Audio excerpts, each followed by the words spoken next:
Thank you for joining us this morning. This is a great talk, and since I had my morning fall, I'm looking forward to this. Lisa has done this presentation for us a long time ago, so I'm really looking forward to it again. I'm sure she's updated things, of course.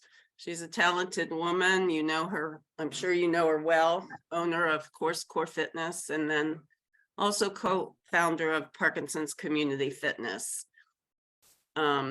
Lots of certifications, avid exercise physiologist, and just a great person. So thanks, Lisa. Thank you for joining Maureen. us. It's an honor. Thank you. All right. So with that, thank you, everyone. I am going to go ahead and start the presentation. And I'm really excited about this because I literally gave fall prevention presentations years ago. This is a fresh presentation. I wanted new information. Little bit of information. Come on, slides. Let's go here. Sorry, there we go.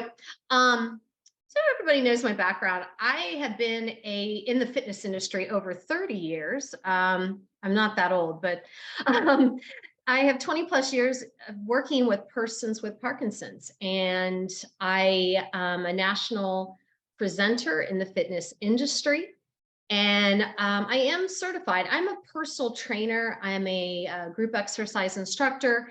And you guys, I'm not a physical therapist. I'm not a researcher. I don't do anything medical, but we do call it medical exercise trainer. That is my certification through the American Council on Exercise. And American Council on Exercise is the #1 certification for trainers. And like I said, I do write for them. The biggest thing I really do is my Move It or Lose It for Parkinson's disease program. You guys know all these other programs, Rocksteady and all these. This is like that. It's just not publicized because I don't have the time to publicize it. And it is a training program. And it's the basis for all the fitness Parkinson classes we teach at Core Fitness and Parkinson Community Fitness. So Core Fitness is my original company over on the east side of Cincinnati. We do one-on-ones training for Parkinson's and everything else. And that's where all the group training started. And then we spun off Parkinson Community Fitness back in 2019. We have 225 members with movement disorder. So that's a little bit of background. I know a little bit of something here. Again, I'm fitness-based. So I think it's very, very important that persons with Parkinson's understand their therapist or their fitness instructor and what we can and can't do. So for this presentation, yes, it is about fall prevention, but please understand where I'm coming from. And that is, I am going to give you practical exercises to decrease the risk of falling. So this isn't some great research that's out there. I'm going to be honest with you. This is what Parkinson's people find in my classes works for them, and it works. Yes, there is research space from my fitness background and all my manuals, but you have to take research and apply it. And if it doesn't apply, it doesn't really work for that particular person. So all information is based on a little bit of research, a lot of common sense tools, and everything I do daily. I sleep, eat, and breathe Parkinson exercise. And all of our programs are Parkinson's symptom-specific classes. We just don't do an exercise. We do something that will counter, or I should say, kind of rid, I don't want to say rid the symptom, but actually help you with the symptom at state. If it's coordination, walking, we're going to give you an exercise that actually helps with that. And today in any practice, anything I do not provide medical advice, treatments. I do not provide therapy. This is simply exercise. All right. So my presentation goals today, I really believe in staying independent and safe in your home by learning the following items. So these are the things I'm going to talk about today. So independence in our home is very important. And keeping you safe, For those who don't want to ever go to assisted care or anything like that, these are some common sense. So we're going to talk about common fall hazards in the home. I'm going to give you a great resource that I found. I compared these. I think we have way over 10 common fall hazards in the home. I'm going to talk to you about also some examples that some of my clients who will remain nameless have shared with me about hazards in their home. We're going to talk about the 5 basic principles of well-being for persons with Parkinson's. These are 5 principles that I use, my trainers use, we use, and find that we have to keep these principles in the focus area behind exercise. You'll understand once I get there. Common symptoms that may contribute to falls, common Parkinson's symptoms.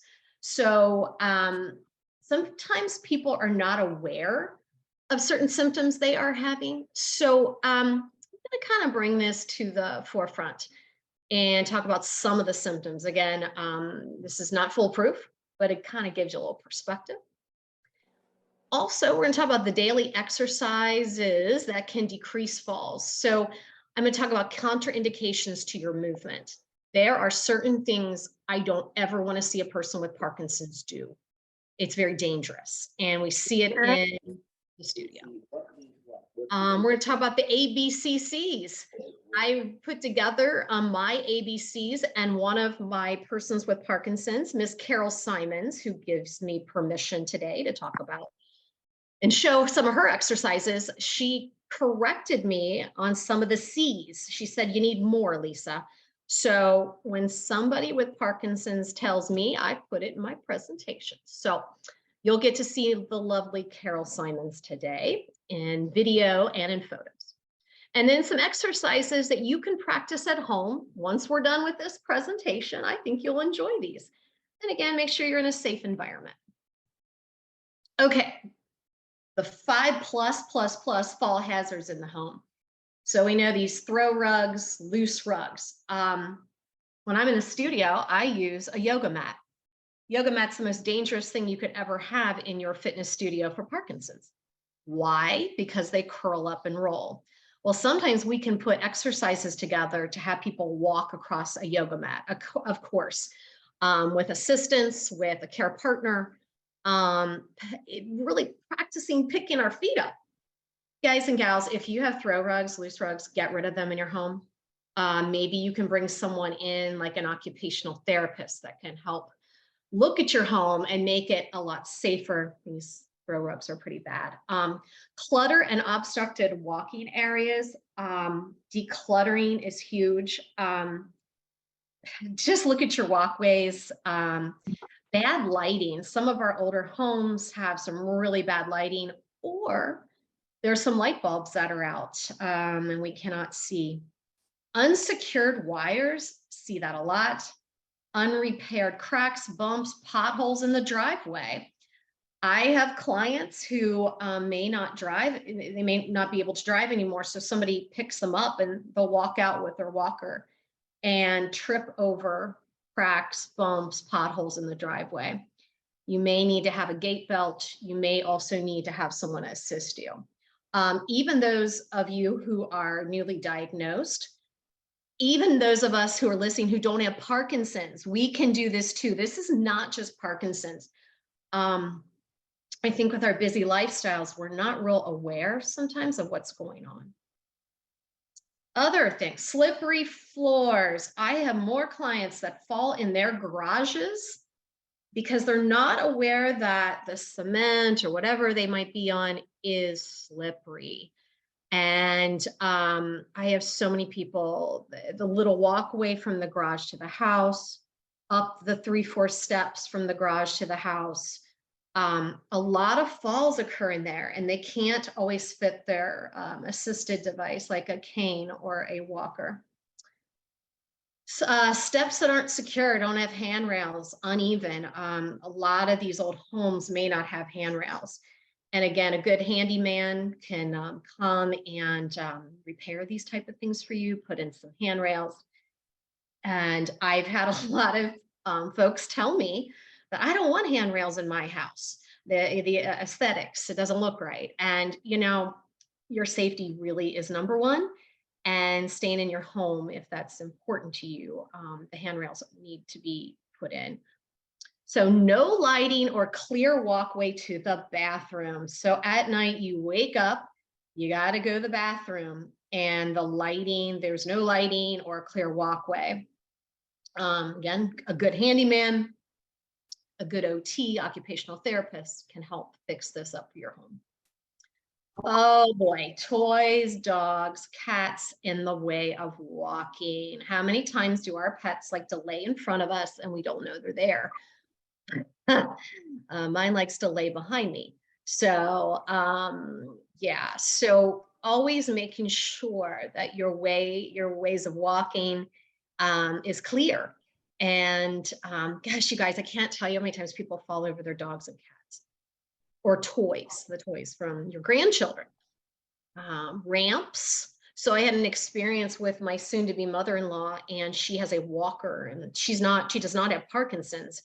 And I said, oh, let's take you down the ramp. We were at a store, and she says, oh, no.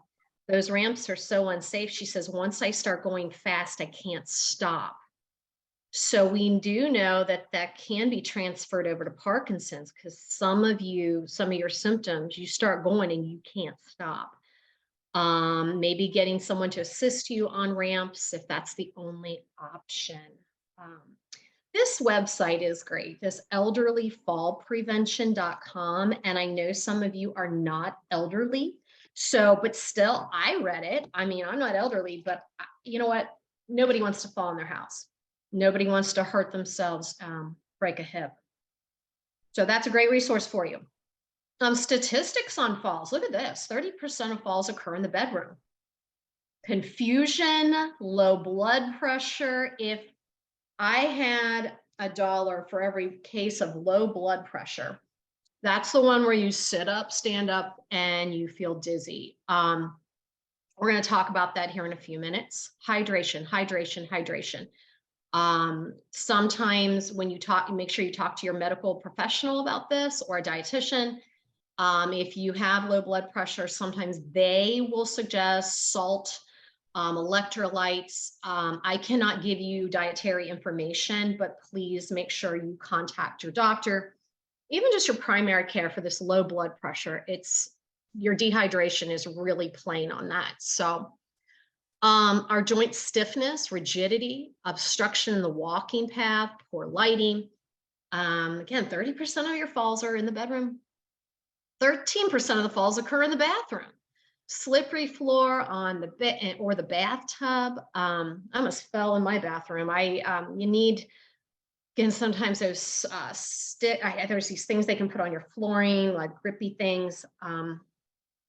31% of your falls occur in the living room. So most of your time, for some of you who are more homebound, you spend a lot of time in the living room, and you get up and you move, and it's usually clutter. We all do this. I do this. I have a lot of people complain about their low furniture, meaning they sit on the couch and they sink so low they can't get out of it. How many people out there have that type of couch that's hard to get up out of the couch?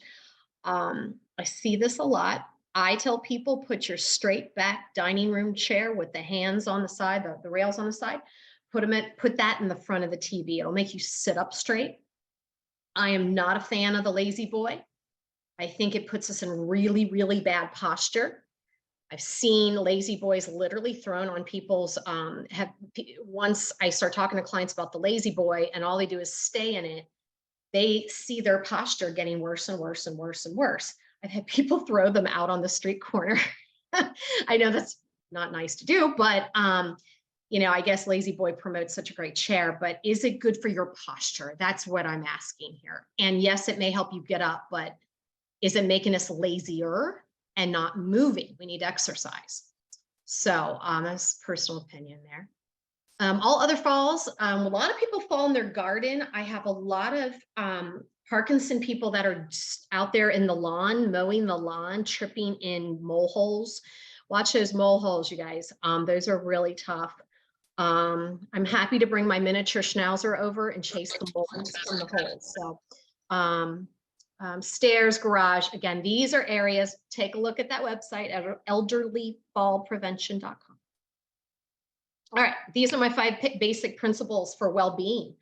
For my Parkinson people, especially, the number one thing you need to do is hydrate. And if, again, talk to your doctor, talk to Maureen, talk to whomever, primary care. If you are passing out, there is something wrong with your electrolytes in your body. Get rid of the diet, caffeine-free Coke crap, get rid of it. Sugar drinks, anything processed. Rule is if your grandmother doesn't know what it is, don't drink it and don't eat it. Water, electrolyte water. Some of you have to drink Gatorade. It's sugar, but sometimes you're so dehydrated. Dehydration can lead to urinary tract infections. I've had people almost die of UTIs, especially my gentlemen who've never experienced a UTI. And please talk to your doctor about this if you have low blood pressure.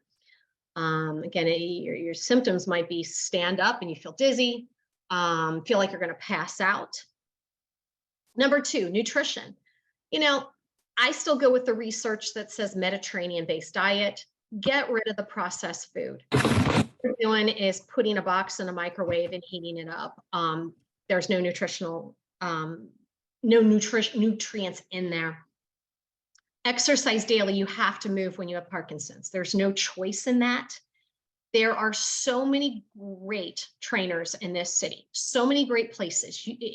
And as Carol Simons told me, if you're going to have Parkinson's, have it in Cincinnati. There are so many options for exercise.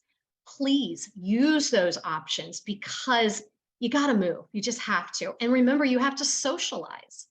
Even those of you, I get a lot of people at Parkinson Community Fitness, a lot of guys come in and they tell me, I'm not social, I never have been.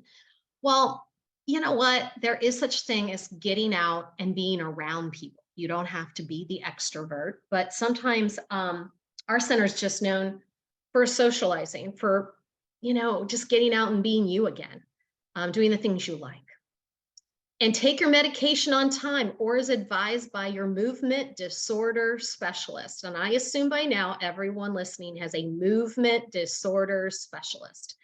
Those are the doctors that specialize in Parkinson's. And we have 2 great groups here, as you know, University of Cincinnati and the River Hills group. These are your 5 principles for well-being. Without this, if one of these, like if you're dehydrated all the time, you probably are falling in your home. So if your nutrients are off, your body's not functioning normally, yes, you might be falling. If you're not moving daily, exercise daily, you might be falling. So again, these 5 principles have to be in place. Especially if you're falling, you're like, oh, maybe you're super dehydrated. So again, look at these. Now let's go ahead to our PD symptoms. What PD symptoms may attribute to falls? I like to say may. This is not 100%. You might have a symptom on here that I didn't list. So you say, well, you forgot, whatever. These are just some things. We said low blood pressure. Boy, I keep talking about this a lot because this is the number one issue I see daily with my Parkinson people. Rigidity in the joints and muscles. So when your ankle joint is super rigid, you probably are falling. So we work a lot of ankle mobility. We work a lot of placement of our bodies, movement of the muscles. I hear the comment sometimes, well, I have arthritis. Oh, even better. The cure for arthritis is to move, is to get your joints to move. And create the synovial fluid that is in your joints. And envision the Tin Man. And when they put the oil in the Tin Man, he moves better. So you need to get the oil in the Tin Man. You need to get that lubrication, which is called movement. Visual impairment. There's a lot of people with Parkinson's who, as they progress, has some serious visual impairments. We see that a lot of lack of peripheral vision or the ability to look ahead or look down. So again, working with your doctor on any sort of visual issues you may have, and that your care partners understand that. I think that's very important. Shuffling, what does that look like? Well, we'll show you here in a minute, but feet are together and up on the balls of the feet, and the heels don't touch the ground. And shuffling can get really ugly and cause falls. I did list dizziness because sometimes people separate dizziness from low blood pressure. It's whatever you call it. You just may feel dizzy all the time due to the medications you're on. Make sure it's not a hydration issue. Freezing. You start to move, your feet get stuck. It's like your feet are stuck in concrete. Head goes forward, feet stay planted, and you go down. So freezing, again, talk to your doctor. Make sure your medications are being taken the way your physician told you to. I have a lot of people that come in and say, I'll ask them, what hours do you take your carbidopa levodopa? And they have no idea what I'm talking about. So please talk to your doctor about that. It's different for everyone.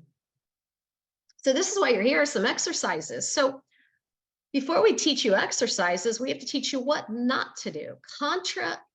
Contraindications. This means, what don't I do with Parkinson's? Don't ever crisscross your legs. Crisscrossing of the legs. When you walk, your feet will get tied together and you will go down.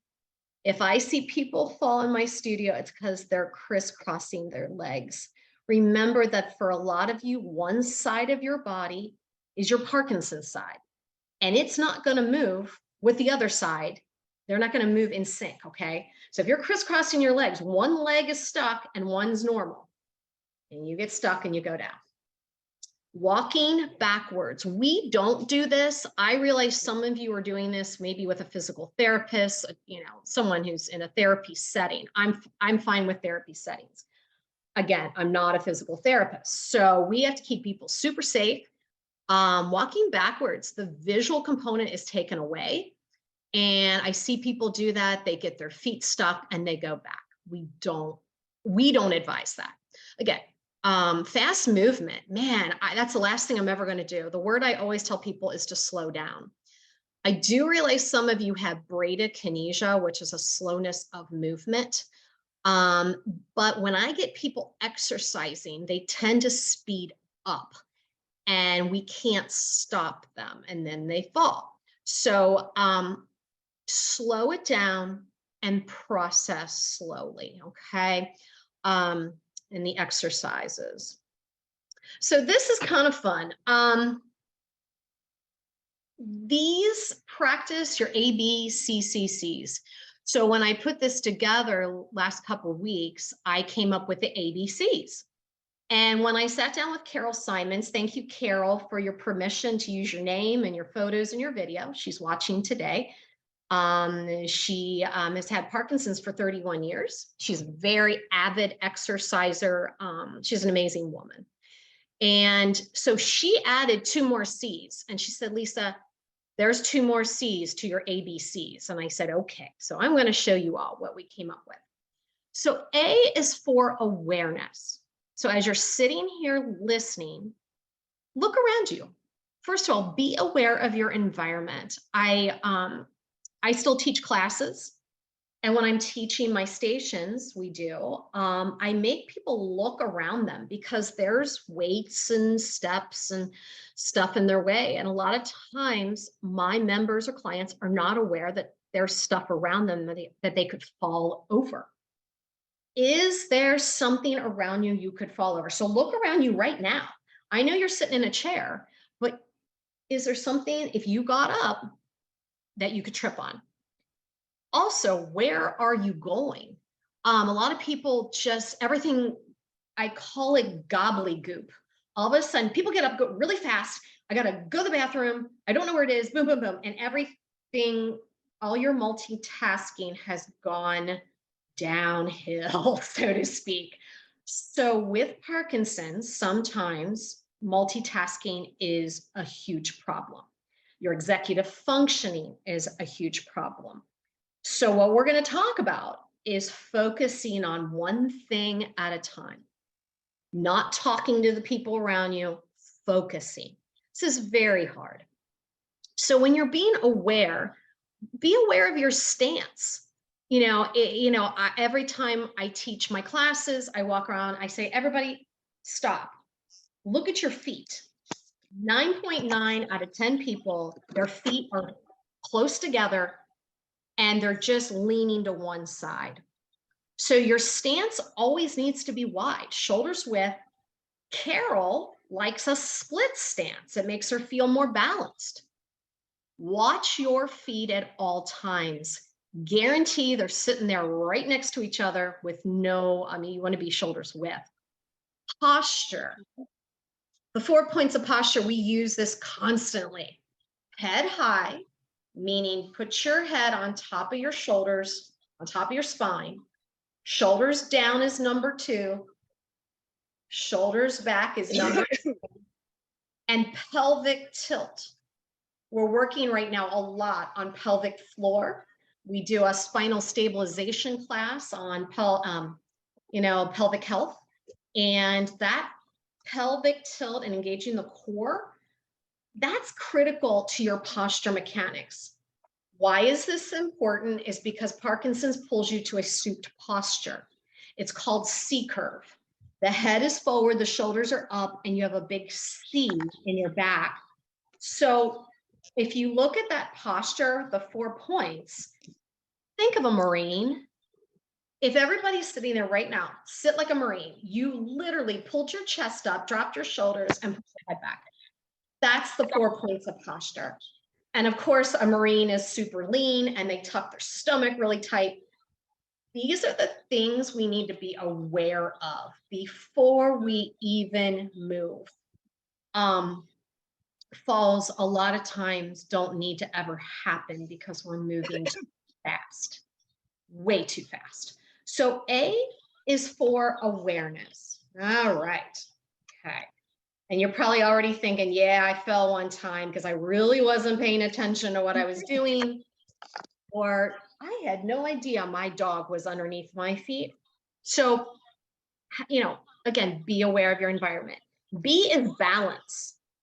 B is balance. So when you're standing up and you're getting ready to move, use your stance to get a sense of where your balance is. And that is a tricky statement. So what that means is, where is your weight positioned? For some of you, you don't know. And it might be your care partner that tells you.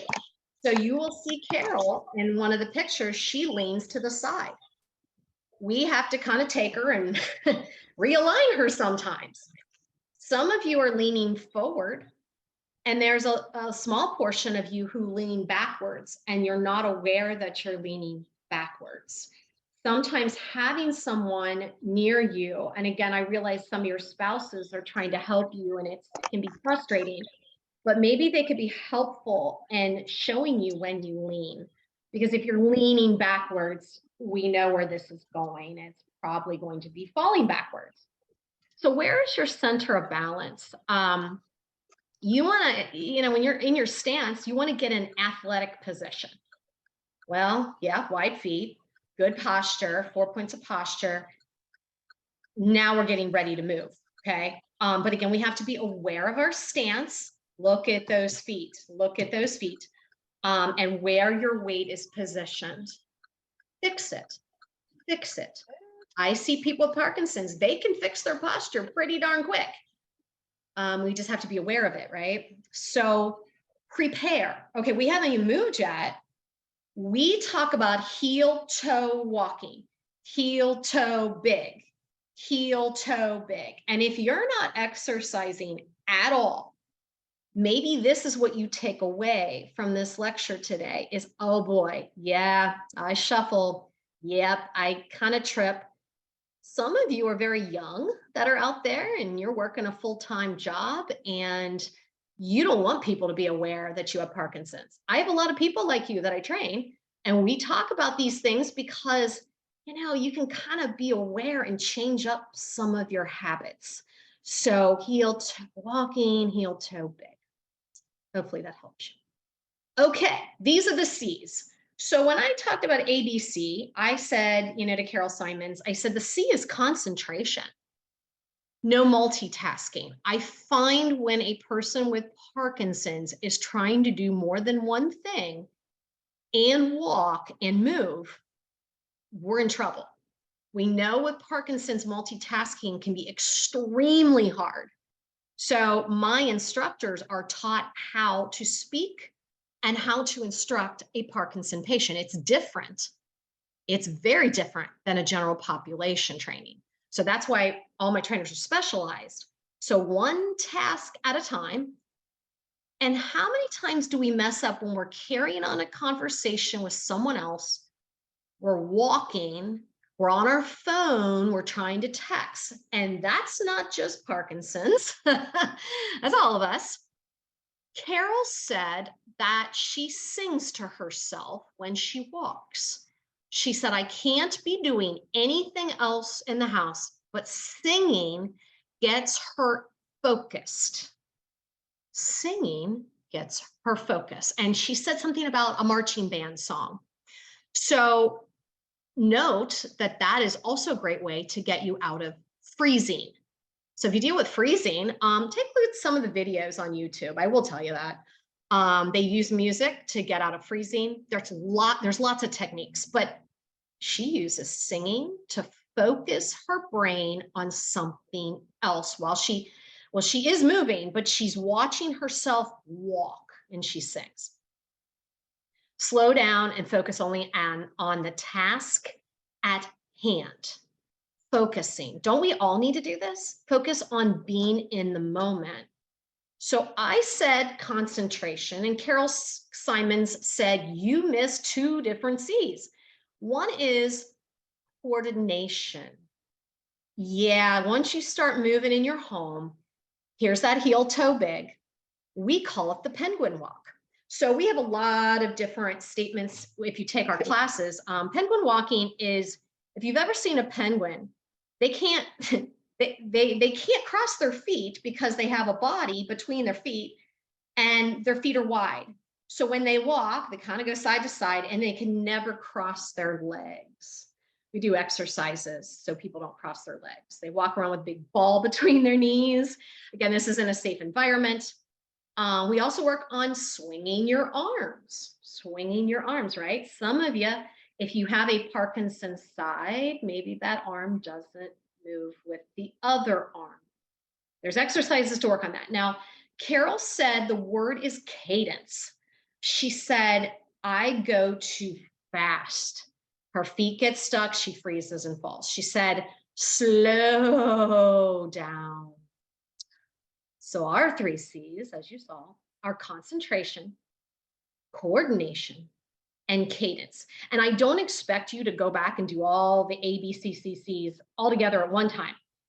Take one piece of this today. I would start with the A, the awareness. I would start with that, and I would work on a couple of those items. So again, being aware of the space around you. If you have a visual impairment or have some dementia, which usually comes with a visual impairment, making sure your care partners can eye things for you that you may be missing, because the visual stuff can be challenging. Okay, let's look here. The ABCC's in practice, this is our model, courtesy. I'm sorry, my spell check has been screwed up and my I have tried to correct that spelling for I don't know how long, so I apologize. Courtesy of the great Carol Simons. So the first picture on the left side is Carol's stance. So we started with the A, and I said, Carol, show me your typical Parkinson stance. And she showed me, look at her feet. First of all, look at her feet. Her feet are together. We don't want that. There's no center of balance. She's actually leaning forward, and we're going to look at her from the side in our next photo. Her head is forward. And then I told her to use the A's, the awareness, stance. Then we started talking about balance. Where's your weight positioned? And she said, my weight's kind of forward and to the side. So in the picture on your right, Carol changed up to her good ABCs. So she's got the A, the B, and she's getting ready to move. Now, she loves a split stance. So here's the change from the left picture to the right picture. She splits stances. She has a wide stance, but for her, this feels more balanced, okay? She noticed where her arms are. Her hands came back towards her hips, her chest lifted and her head pulled back. I asked her if she felt comfortable, and she said, yes, this is my position where I feel balanced. So, but again, she shared with me, I have to be aware, okay? You have to be aware that your posture is over here on the left. And could she change it? Yes, she could. Parkinson's did not get in the way of her changing her posture. And there is no mirror in front of her, behind her, or on the side of her. So she can't see it. She had to feel it. I think that's important for you to understand is there's no mirror in front of her and her looking and saying, oh, dear God, I got to change this. She had to feel it. And that takes practice. So this is her same thing on the side. So you all see what's wrong with awareness here. This is the same photo, but we got her on the side profile so you could see a little more. So this time the picture on the left has something in the way, and that is my dog. So again, you're at home and you're maybe worried about falling in your home, and sometimes your dog is sitting right in front of you. Well, we had to kind of get Eddie out of the way. That's Eddie George. And she couldn't walk forward with Eddie right there, okay? So in the picture on the right, that's her good stance. So the one on the left, she stooped over. Her hands are in like a caveman. We call it the caveman. Her feet are together. The picture on the right is her correcting her posture using the A and the B. So awareness, where are you going? Stance, split stance. She loves split stance. Not all my clients like split stance, but that works for her. If you don't use split stance, use a wide stance, just shoulders width. Look at how much better she looks on the right-hand side, okay?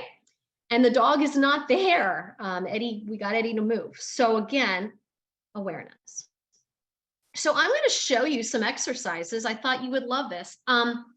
A big issue, as you know, is that ankle joint rigidity. Some of you may not be even aware. I know I get people who aren't aware of this rigidity problem. What do you mean by that? Well, it's the ankle so tight that the foot cannot point and flex. Why do you want it to point and flex? Well, that's how you walk. So if your ankle joint is locked and you can't do these exercises that she's doing right now, I would suggest you get some assistance with the exercise or just start working on it. I don't believe that you can't. I think exercise can really help remedy a lot of issues. So at least try. Rule of thumb, if something hurts, don't do it. So let's take a look at Carol Simons here. Okay, Carol's going to do some heel toes. Good. About 5 heel toes. Point and flex. Good. And then she's going to do some circles with her ankle joint. She's going to go clockwise for 5. And then counterclockwise for 5. These are good warm-ups for the ankle joint. Good. Other way. Yeah, go around the other way. For some people with Parkinson's, that other foot is very hard. Good. So point and flex for 5. Ankle joint right side. There you go. Clockwise and counter for 5. Those are 3 different moves. All right. All right. So that was kind of cool. So that's Carol. Okay, Carol's. Let's take a look at Carol. You can even do, here's your second exercise today. So you could do this at home, providing, again, know your body, know your environment. you could use your kitchen counter to hold on to. Again, some people are out there and you're like saying to me, well, Lisa, I do boot camp and I do this crazy exercise. You know what? That's great. I'm glad you're doing the real difficult stuff, but these are the things you've got to be doing now for the rest of your life with Parkinson's. Some people ignore the symptom specific stuff and say, well, I'm still super, super fit. Well, that's great. I'm glad you are. But you have to remember the certain targeted areas that Parkinson's sometimes hits. And we don't want the ankle joint. That's one of my big ones. I do get people that come to me many years after diagnosis and their ankle joints, like I said before, they don't work at all. But we work on, I mean, we start with basics, but this is taking that seated exercise, okay? And we're going to do it standing. And normally you would use your kitchen counter, but we have a nice grab bar. So let's watch Carol. Now she's going to demonstrate the heel toe. So she's going to have a wide stance about shoulders width, up on the toes, back on the heels without throwing the body forward and backward. This is all done with her ankles, not her upper body, not her hips. She's going to do 2 sets of 10. Notice how she's heel and toe. And you can see the soles of her shoes pick up both ways. All right, that was awesome. So that's a great exercise. And having really good flexible shoes is very important. Please make sure you're getting fitted for a running type shoe or a light trainer shoe. Some people come in and they're working out in loafers and sandals. Oh my gosh, you're going to slide right out of them. That is a fall hazard in itself. Nobody mentioned shoes. They're now making shoes with Velcro. As you know, there's some good Velcro shoes out there that might be good for you. Make sure your shoes are flexible. Those old walking shoes that are stiff, those aren't going to do it. You need something that's going to help you flex. Okay, last exercise for you to work on. And let's see if we can get it to go to the next phase. Come on. Sorry, this is not wanting to do that. Now she's going to demonstrate. Right, there we go. Here we go. Sometimes it works. So this is a great exercise. I used a rolled up yoga mat. You could use some sort of long tube. You could use whatever you would like. A skinny pillow. The biggest falls I see in the studio, if there's going to be a fall, it's walking sideways. It's picking your feet up. And Carol, this is challenging for Carol. So again, she's assisted with a grab bar. Make sure if you're doing this in your home, you are holding on to your kitchen counter, or again, I know some of you are super fit. Y'all need to hold on as well. I do when I demonstrate these. So the purpose of this exercise is to teach you how to sidestep big. People with Parkinson's will drag the Parkinson's side leg. And the goal here is that she makes room for her other foot. This is challenging for her. So take a look. Here's an exercise. We're going to work on stepping over and stepping back. We've used a yoga mat rolled up. I'm giving her something to look at other than a white wall. Over and back, she's got to make a big enough step to bring both feet all the way over. There we go. If you go over and back, that's 1 count. Try to do 10. And make sure you hold on to something like your kitchen counter. This is a great exercise, but again, make room for both feet to be put on the ground. All right. All right. So that also is a great exercise. I love that exercise. And it was interesting that I mentioned, I've learned this from all of you. We have found that Parkinson's people can't stare at white walls. So notice I put there's a little map or picture on the wall that she could look at. For some people, looking at a white wall makes them extremely dizzy. I've had pass outs through the years staring at white walls. I'm not your doctor. I'm not a nurse, so I can't explain that phenomenon, but don't do it. to have something to look at. For most of you at a kitchen counter, you guys are looking out the window, maybe looking at the sink. Don't look at white walls. And again, I've learned this from you all through the years. Yeah, so I am going to throw this back to Maureen and to Julia. Thank you for such a great presentation. Okay, I am going to invite people to unmute themselves or type questions into the chat for Lisa.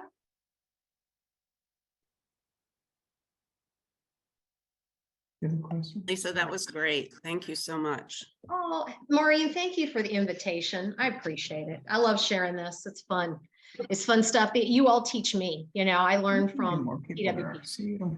I think the awareness thing is really important. I think that's why people get so nervous, you know, and become kind of recluse, right? Because when they're out of their environment, they're worried about what kind of challenges they're going to make or meet. So I think some of the suggestions that you made are really can be helpful. Thank you. And it was excellent, Lisa, and I knew it would be. See? I like the way you had Carol Simons, who I've known for years, just like you have, demonstrate. And that was so visual and so good. So I wanted to mention that. Thank you, Nancy. She's wonderful. She is. Yeah, she was going to try to get in from her phone. She's out of town right now, but she's a true inspiration to everyone with Parkinson's. Mm-hmm. For sure. Question. Any other You have a questions? question? I think John, you said you had a question? Yes, my problem is staying short steps, I can't travel short distances. John, can you use your loud voice? I have trouble walking short distances. So are you making small steps? I think so, yes. Yeah, I would practice again. I don't know you, have not trained you, but thinking heel toe big, heel toe big. And some of those exercises, again, know your body, talk to your doctor before you do anything, but some of those exercises might help you. But that heel toe big, walk like a penguin, and slowing it down. I think we're trying to do too many. I know I do too many things at once. I'm not sure. Again, I don't know you real well, but I would think heel toe big. Thank you. And think big, Think big. Yeah. you know, I love it. the big movements are what are helpful. Absolutely. The small ones get you in trouble, right? Yes. Any other questions? I think we have one in the chat. Let me pull it up. I'm in it. Someone says, thank you for the presentation. Right. Thank you. You all been wonderful. Thanks for letting me share this. I hope you all take this home and use it and look at our YouTube page. There are some other Parkinson's stuff we do, and some of those videos are very old, so I don't age at all. So None of us do. none of us do. So true. Okay. Well, thanks, everybody. Go out and enjoy this beautiful day.